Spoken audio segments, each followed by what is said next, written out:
আমি ছোট্ট করে কয়েকদিন আগে বলেছিলাম যে কুণাল ঘোষকে আমার কিন্তু মহাভারতের চরিত্রে মামা শকুনির চরিত্র মনে হয়।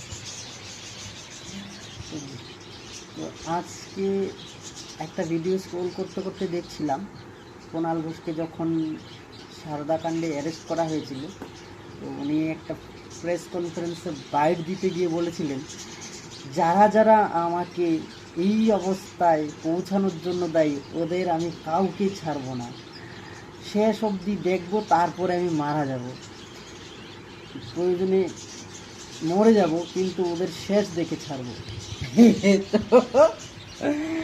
তো ওনার এই যে সারদাকাণ্ডে অ্যারেস্ট করে জেল যাত্রা সব কিছু প্রিজনমেন্ট চাপড়েনো সব কিছুর মূলে তৃণমূল ছিল।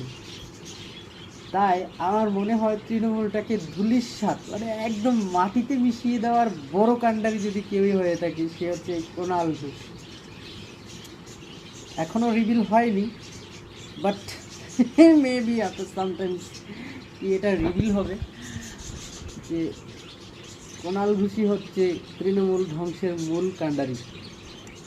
যাই হোক, আমি এটা মানি, কেন কুণাল ঘোষ এত পরিমাণে টিএমসিকে ডিফেন্ড করে গেছে, মানে টিএমসি সবাইকে ডিফেন্স করে গেছে বিশাল হারে, মানে এত ডিফেন্স কে করতে পারে না, চোখের সামনে দেখছে অন্যায় হচ্ছে তাও ডিফেন্স করছে, কনফিডেন্স লেভেল সেই। তো ওই ব্যক্তিটা এত কনফিডেন্সের সাথে কী করে বলতে পারে? তো আমি আগে থেকে চিন্তা করতাম যে কোনো কিছুর চরিত্রটা কেমন হওয়া দরকার, যতবারই চিন্তা করছি কোনো কিছুর চরিত্রটা কি ওই শুকুনি মামার সাথে গিয়ে ঠিকছে, ঠেকে যাচ্ছে। আজকে ধীরে ধীরে প্রমাণ হচ্ছে আমার কথাটা। অনেকেই বলেছে অনেকের মতে, বাট এটা আমার মত যে কুণাল ঘোষ শুকুনের চরিত্র ফিট বসেছে। কেন কি ধৃতরাষ্ট্র, অন্ধ ধৃতরাষ্ট্র পুত্র মোহে অন্ধের মতনই সব দুর্যোধন কী করতো এগুলো, মানে দুর্যোধনের চরিত্রটাকে এখানে ভাইপো নিবাচ্ছিলেন, ধৃতরাষ্ট্রের ভূমিকায় পিসি ছিলেন, আমার মামা শকুনের চরিত্রে ছিল কুণাল ঘোষ। যতক্ষণ না শকুনি তার আত্মীয় স্বজনের মৃত্যুর প্রতিশ্রুতি কুরুবংশ শেষ না করে নিয়েছে ততক্ষণ পর্যন্ত কিন্তু জীবিত ছিল। তো এটাই হচ্ছে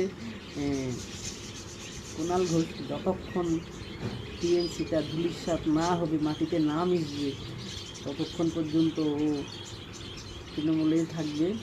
যেই তৃণমূল শেষ হয়ে যাবে তখনই তৃণমূল থেকে বেরিয়ে শান্তির নিঃশ্বাস ফেলবে। বলো জয় বাংলা।